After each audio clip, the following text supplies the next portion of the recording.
Hey, meteorologist Pete Mangione here. We have ourselves our first winter storm of the year. Yes, of 2019. We did have that storm back on Thanksgiving, but since I said this year, that still holds true, right? Let's get right to the forecast. All right, around 7, 8 p.m., we may start to get some slight snowflakes spreading across the area, but in terms of the heavier snow, that likely holds off until pretty late tonight, maybe not until after 11 p.m. or midnight do you really start to see these heavier snowfall rates pick up. So a lot of you may actually be sleeping during the worst of the storm, but if you're out late on Saturday night into the wee hours of Sunday morning, there may be some roads that become quickly snow-covered with some poor visibility. Now watch what happens. This is around 1 a.m. still, that heavy burst of snow across most of the area. And I do think most of us do start as snow, even down towards the coast, although some sleet may start to mix in fairly quickly.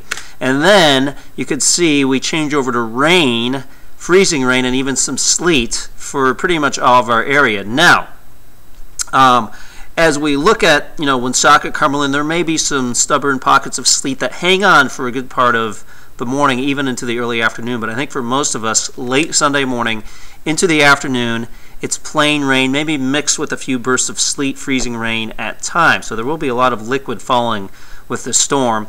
And then cold air comes rushing back in, so as that cold air collapses back into southern New England, we likely change back over to some sleet and snow. And you can see around 7 p.m. some scattered sleet and snow showers, and then this should be wrapping up late Sunday night. Now, here is what we're expecting in terms of accumulations. I will remove myself for just a second so you can see those. We've adjusted these slightly this morning. I've kind of dragged that 1 to 3 inch line up through Providence. Still have that 3 to 5, perhaps up to 6 inches for parts of northern Rhode Island, northern Bristol County. Essentially, a lot of our data coming in today has been hinting at warmer solutions, so that's why we're kind of nudging this these lower snowfall amounts up further to the north. That being said, the game is not completely over. We're looking at more data this afternoon, and I've seen this happen before where another computer run or two comes in and it's colder solution. We end up having to maybe drag some of those higher amounts back through, say, for instance, the Providence area. So stay tuned for TJ's forecast tonight. He'll be looking carefully at a lot of the data.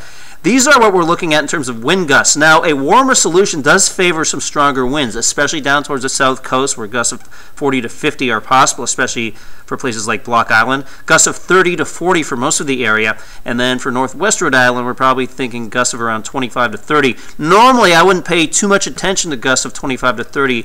However, in terms of some of this freezing rain that could be mixed in with the snow and the sleet, that could create some icing issues, especially up here towards northern Connecticut, northern Rhode Island. And if you do get a significant amount of icing, even gusts of 25 to 30 can create downed tree limbs and power outages. So we'll be on the lookout for this. I'm not saying this will be a widespread issue, but certainly the risk will be highest up in this zone that you're seeing right here in northern Rhode Island. All right, so let's talk about...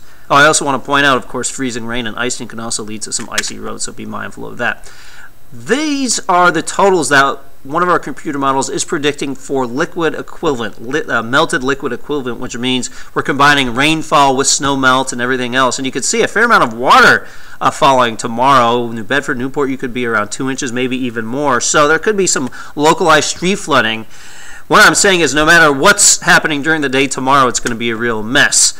And then we are on the lookout for potentially a flash freeze. Notice by tomorrow evening, temperatures likely below freezing. Even during Sunday afternoon, temperatures could go crashing down below freezing. So any water that's on the road, say for instance from the rain or melted snow, could freeze up quickly. So if you're driving to or from a friend's house to watch the Pats game, just be careful on the roads. You can see temperatures get even colder Sunday night into Monday morning. In fact, very, very cold weather by the time we get to late Sunday night into Monday morning. We're talking about single digits across a good part of the area. Stay tuned to TJ's forecast later on tonight. He'll be looking at new data, and we may make some adjustments to that snowfall map. Take care and be safe.